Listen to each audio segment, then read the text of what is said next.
Hello students, I hope all of you are very well at your home.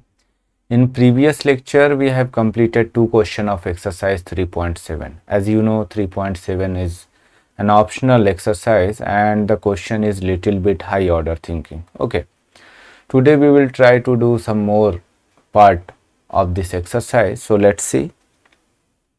Now you can see the question on your screen. A train covered a certain distance at uniform speed. If the train would have been 10 km per hour faster, it would have taken 2 hours less than the scheduled time. And if the train were slower by 10 km per hour, it would have taken 3 hours more than the scheduled time. Find the distance covered by the train. Okay, तो चलिए इसको करते हैं हम लोग. बहुत अच्छा question है ये.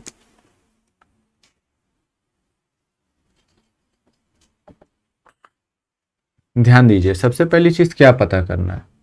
तो let the distance covered by the train, let the distance covered by the train be, मान लेते हैं किसी भी वेरिएबल से, लाइक डी. Okay, kilometre. तो एक ट्रेन जो है, जो दूरी तय कर रही है वो डी किलोमीटर है. इसी को हमें फाइंड करना है, बट ये डायरेक्टली फाइंड नहीं होगा. फिर क्या बोलेंगे, एंड द स्पीड, और यूनिफॉर्म स्पीड की बात हो रही है, and the uniform speed be x kilometre per hour and scheduled time be, and scheduled time be y hours. Okay, इतना आप काम कर लेंगे. फिर इसके बाद लिखेंगे एज वी नो, जैसा कि हम जानते हैं, एज वी नो, क्या जानते हैं भाई, distance is equal to speed into time. Okay, या speed is equal to distance upon में टाइम. तो इस चीज़ को हम और क्या लिख सकते हैं, इस चीज़ को और लिखा जा सकता है, डिस्टेंस हमारा स्मॉल डी हमने माना है, स्पीड हमारा x है और टाइम हमारा y है. तो d is equal to x y, ये हमारा इक्वेशन 1. ओके, अब आइए अकॉर्डिंग टू क्वेश्चन की बात करते हैं. अकॉर्डिंग टू क्वेश्चन, क्वेश्चन क्या कह रहा है केस 1 के लिए. क्वेश्चन कह रहा है कि अगर स्पीड आप 10 किलोमीटर बढ़ा देते हैं, 10 किलोमीटर प्रति घंटा, तो जो टाइम है वो 2 घंटे कम लगेंगे. यानी जितना टाइम लगना था उससे 2 घंटे टाइम कम लगेंगे. बट इन पूरे केसेस में जो कांस्टेंट है उसको आप कंसीडर कीजिए. तो कांस्टेंट क्या, डिस्टेंस. स्पीड स्लो हो, स्पीड ज़्यादा हो, टाइम ज़्यादा लगे, कम लगे, लेकिन ट्रेन को उतनी दूरी तय करनी है. यानी वो जो सर्टेन डिस्टेंस है वो तय करना है. तब हम डिस्टेंस के टर्म्स में ही लिखेंगे. Then distance is equal to, इस केस के लिए स्पीड कितनी बढ़ रही है, 10 किलोमीटर पर आवर, और टाइम कितना घट जा रहा है, 2 आवर.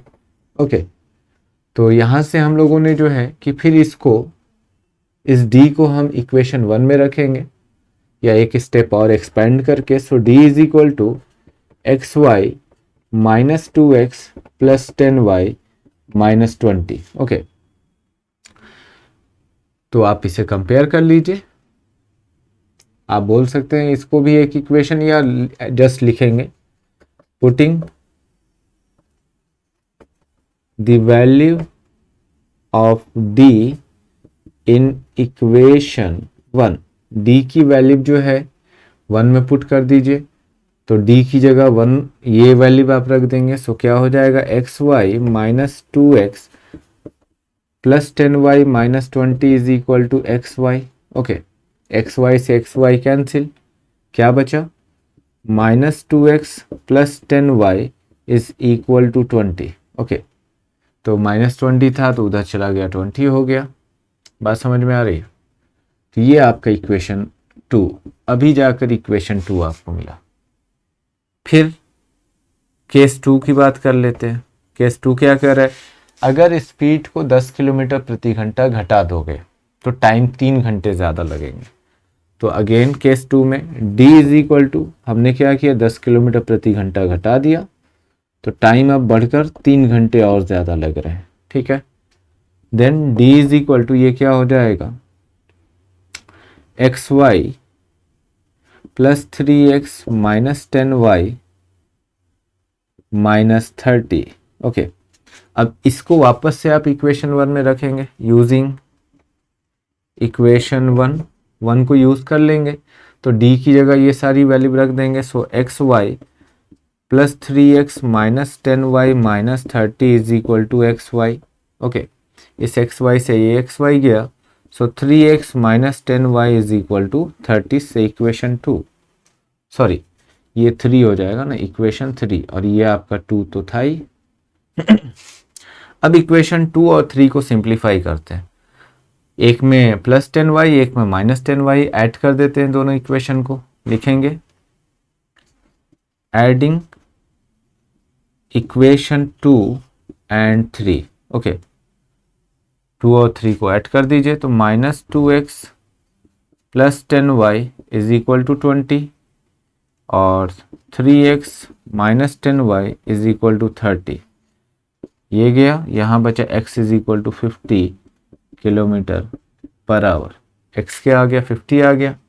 अब टाइम निकाल लेते, चूंकि हमको तो डिस्टेंस पता करना है, तो इसीलिए x और y उसके सब्स्टिट्यूट है, तो वो पता करेंगे। इस x को कहाँ रखेंगे, इक्वेशन 1 में रख दीजिए या इक्वेशन 2 में। ओके, सॉरी इक्वेशन 2 में या इक्वेशन 3 में। तो putting the value of x in equation 2, putting the value of x in equation 2, equation 2 को y के टर्म्स में लिख लेते हैं। तो ये क्या हो जाएगा, y is equal to 20 plus 2x upon में 10। ओके, सो यहाँ x की वैल्यू 50 है, तो 20, हाँ तो यहाँ पर जो है कि 50 हम लोगों ने रख लेना है, तो 52 जा 100 हो जाएगा। सो प्लस 100 अपॉन में 10, तो 120 अपॉन में 10, तो टाइम क्या आ गया, y is equal to 12 hours. Okay, तो डिस्टेंस भी मालूम, सॉरी स्पीड भी मालूम हो गया और आपको टाइम भी। तो रिक्वायर्ड डिस्टेंस निकाल लेंगे, रिक्वायर्ड डिस्टेंस क्या हो जाएगा, डिस्टेंस आपका हो जाएगा d is equal to x y, x 50 है, y आपका 12 है, सो 600 किलोमीटर। ओके, तो यहाँ पर डिस्टेंस हम लोगों ने काफ़ी आसानी से निकाल लिया। चूँकि वर्ड प्रॉब्लम है तो थोड़ा आपको लगेगा कि लेंदी है, तो उससे घबराना नहीं है, बात समझ में आ रही है। तो चलिए नेक्स्ट क्वेश्चन की तरफ आगे बढ़ते हैं। Now you can see the another question, question number 4 of exercise 3.7। ये क्वेश्चन क्या कह रहा है, the student of a class are made to stand in row. Okay, यानी किसी कक्षा के बच्चों को जो है कि खड़ा होना था रो में, लाइन में।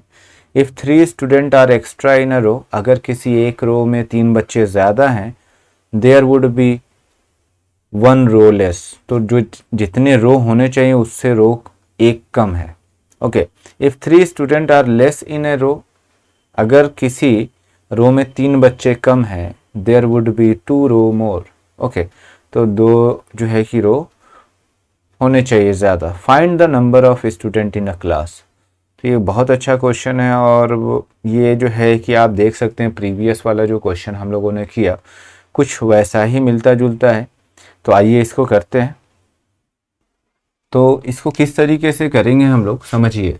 ओके, तो यहाँ पर हम लोगों ने सबसे पहले टोटल विद्यार्थियों की संख्या, तो लेट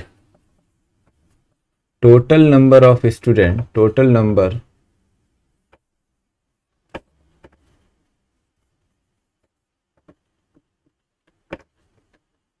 ऑफ स्टूडेंट्स बी। तो यहाँ कुछ वेरिएबल मान लेते हैं, मान लीजिए total number of student S है, ठीक है। अब नंबर ऑफ रो मान लेते हैं, and total number of rows be x, and number of student in a row, एक रो में कितने बच्चे हैं, इन ए रो बी वाई। यहाँ 3 चीजें हम लोगों ने मान लिया।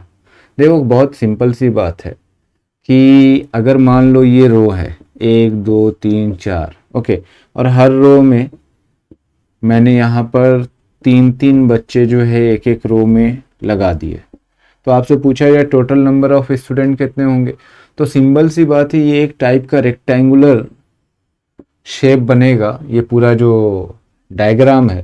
तो यहाँ जो है आप देखोगे 1 2 3 1 2, तो आपने कुछ क्या करना है, आपको कुछ ज़्यादा नहीं करना, आपको केवल मल्टीप्लाई करना है, ठीक है। तो यहाँ 4 है और यहाँ 3 है, तो आपने जो है 3 इंटू 4 सीधे आपका 12 नंबर ऑफ पर्सन इन रोज में आ जाएंगे। तो यही खेल यहाँ पर भी हम लोगों को करना है। क्या करेंगे देखिए, आपको लिखना है according to question S is equal to यानी टोटल नंबर ऑफ स्टूडेंट किसके बराबर होंगे, number of row into number of student in each row, okay, यानी S is equal to XY। बात समझ में आ रही है, जैसे पिछला क्वेश्चन हम लोगों ने किया था। अब यहां पर बात ध्यान से समझना है, केस 1 ये तो हम लोगों को मालूम हो गया।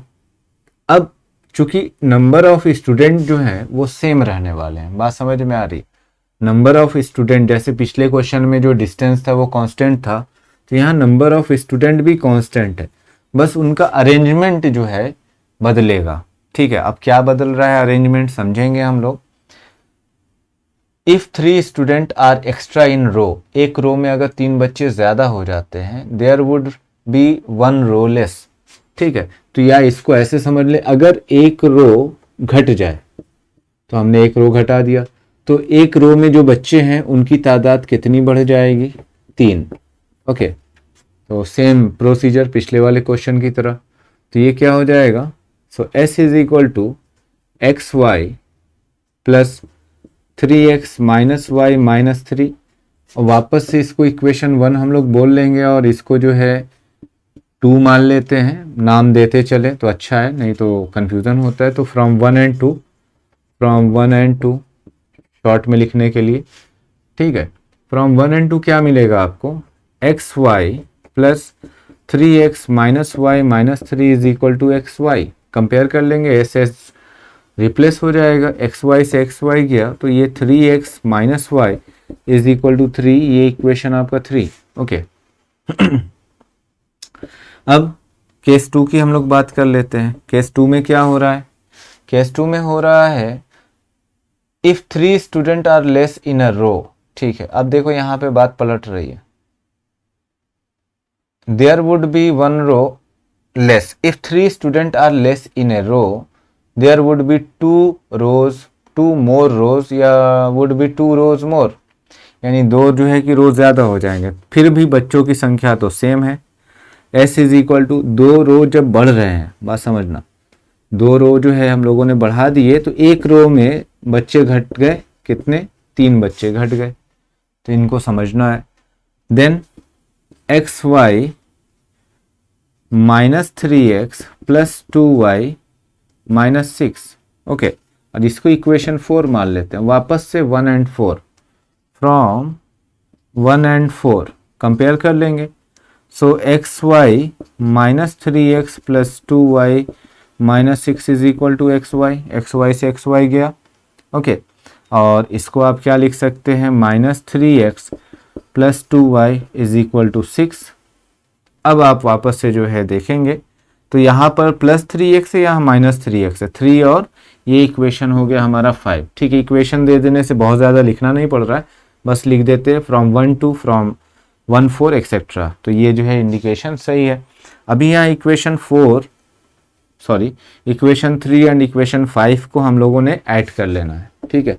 लिखेंगे एडिंग इक्वेशन 3 एंड इक्वेशन 5, 3 और 5 को ऐड कर लेते हैं।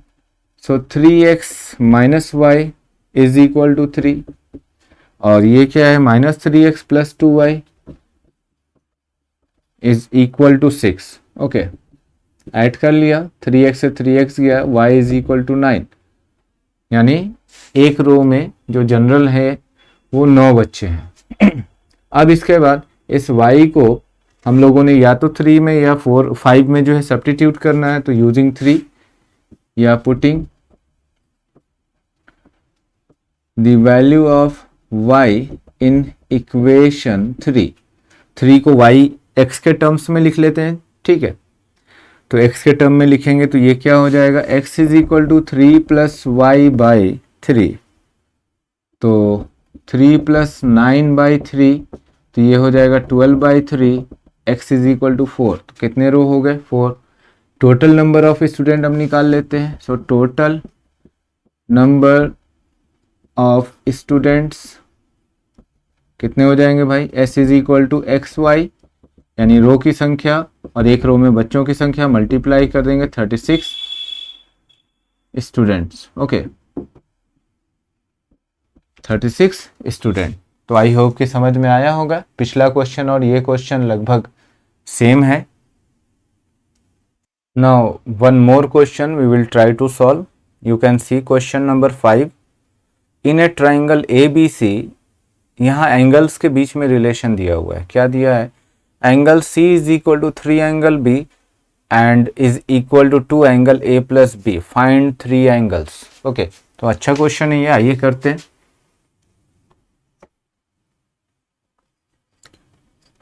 जो दिया है उसको लिख लेते हैं। दिया हुआ है angle C is equal to, in triangle ABC, in triangle ABC angle C is equal to 3 angle B is equal to 2 angle A plus angle B। Okay, ये इंफॉर्मेशन दी हुई है। इसी इंफॉर्मेशन के हेल्प से हम लोगों को सॉल्व करना है। तो आइए सॉल्व करते हैं। पहली चीज़ कि आपको मालूम होना चाहिए किसी भी ट्रायंगल में तीनों एंगल का सम, अगर मैं इसे नाम दे देता हूँ A, B और C, तो angle A plus angle B plus angle C is equal to 180 होता है। कुछ प्रॉपर्टीज़ आपको ऑलरेडी मालूम होनी चाहिए, तभी आप इस टाइप के क्वेश्चंस को सॉल्व कर पाएंगे। आइए यहाँ पर रिलेशन निकालते हैं। अब जैसे यहाँ से हम एक इक्वेशन पा सकते हैं, चूँकि C और B को भी हम देख सकते हैं, बट इसको हम लोग ले लेते हैं, यहाँ पर A और B को कंसिडर कर लेते हैं, ठीक है। तो अकॉर्डिंग टू क्वेश्चन केस 1 हम लोग बना लेते हैं अपने से। 3 angle B is equal to 2 angle A plus angle B। So 3 angle B is equal to 2 angle A plus 2 angle B। Okay, so 3 angle B minus 2 angle B minus, ठीक है, या तो आप एंगल B को ही उधर भेज दीजिए। So 2 angle A plus 2 angle B minus 3 angle B is equal to 0, या 2 angle A minus angle B, okay, cancel हो जाएगा, इज इक्वल टू 0 से इक्वेशन 1, यहाँ से इक्वेशन 1 बन गया। अब आइए लिखते हैं यहाँ पर केस 2 के लिए। Angle sum property by angle sum property of triangle, ठीक है। एंगल सम प्रॉपर्टी क्या बोलती है, angle A plus angle B plus angle C is equal to 180 degree. एक काम करते हैं, इसको हम लोग क्या कर लें, इक्वेशन 1 मान लेते हैं, इसको 2 बोल देते हैं। ओके, अब यहाँ पर चूंकि हमारे इक्वेशन 2 में जो एंगल से A और B है, तो यहाँ पर भी हमें A और B ही चाहिए, तो C को रिप्लेस करेंगे। तो यहाँ देखिए इक्वेशन 1 में C का रिलेशन दिया हुआ है 3 एंगल B के साथ। ओके, तो इसको हम लोग चेंज कर लेते हैं। तो लिखेंगे फ्रॉम, या आगे कोटेशन भी दे सकते हैं, angle A plus angle B plus 3 angle B is equal to 180 degree, और आपने जो चेंजेस किया यहाँ पे बताएं, ठीक है। फ्रॉम इक्वेशन 1, इक्वेशन 1 से आपने तब्दीली की, एंगल C को 3B लिखा। So angle A plus 4 angle B is equal to 180 degree से इक्वेशन 3। ओके, अब हम लोग यहाँ इक्वेशंस को सॉल्व करेंगे। अब आप देखिए किस तरीके से सॉल्व होगा। तो यहाँ पर आप देखेंगे तो B वाला जो है उसके साइन अनलाइक है, तो हम इसमें जो है 4 से मल्टीप्लाई कर देते इक्वेशन 2 में, और 2 और 3 को ऐड कर देते। तो लिखेंगे equation 2 multiply by 3, sorry, equation 2 multiply by 4। Okay, 4 से मल्टीप्लाई करेंगे तो ये 4b, और फिर क्या करेंगे, ऐड कर देंगे इक्वेशन 3 को उसमें। तो 4 से मल्टीप्लाई करेंगे तो 8 angle A minus 4 angle B is equal to 0, और यहाँ हो गया angle A plus 4 angle B is equal to 180 degree. Okay, इससे ये गया, ये 9 angle A is equal to 180 degree, so angle A is equal to 20 degree. Angle A कितना आ गया, 20 डिग्री। ओके, 180 अपॉन में 9, सो 20 डिग्री। Okay, 20 degree. तो इस तरीके से हम लोगों ने एंगल ए पता कर लिया। अभी क्या करेंगे, इक्वेशन 2 का इस्तेमाल करके एंगल बी पता कर लेते हैं। लिखेंगे putting the value of angle A in equation 2,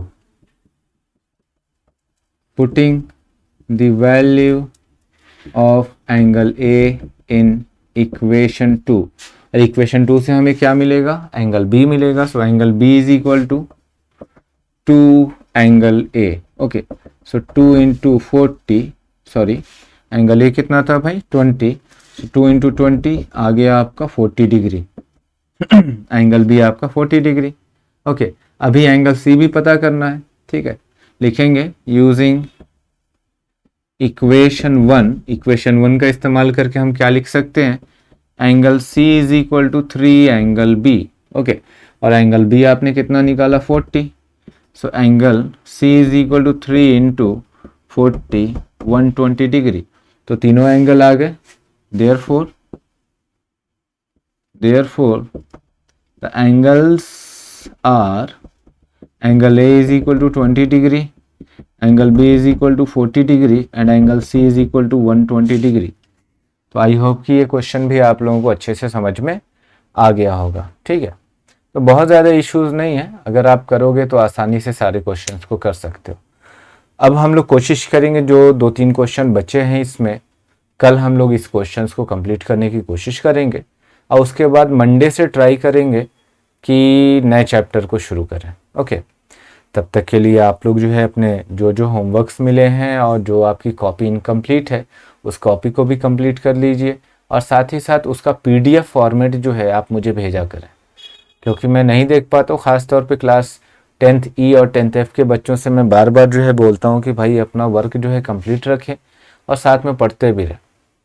और लाइव क्लास में भी आप लोग जो है कि सभी नहीं जुटते हैं, चाहे मेरी ही क्लास की बात ले लें, अगर 10th ई की तो मैं सोच रहा हूँ किसी दिन जो है लाइव क्लास में अटेंडेंस लूँगा, अब फिर इन लोगों के गार्जियन से मैं डिस्कस करता हूँ। ठीक है, आप लोग जुटा करें, जो इश्यूज़ हैं अगर नहीं जुट पा रहे हैं तो रीज़न बताएं कि किस वजह से आप जो है लाइव क्लास में नहीं जुट पा रहे हैं। ओके, तो मैं उम्मीद करता हूँ कि जो भी रीज़न्स हैं वो रीज़न्स मुझे मिलेंगे, वो रीज़न्स भी जो है कि आपके ऑथेंटिक होंगे अगर रीज़न हुए, अदरवाइज जो है आइंदा आप लोग जो है लाइव क्लास में को प्रॉपरली अटेंड करेंगे। Okay, so God bless you, और अपने काम को पूरा कीजिए। फिर मिलते हैं अगली वीडियो में।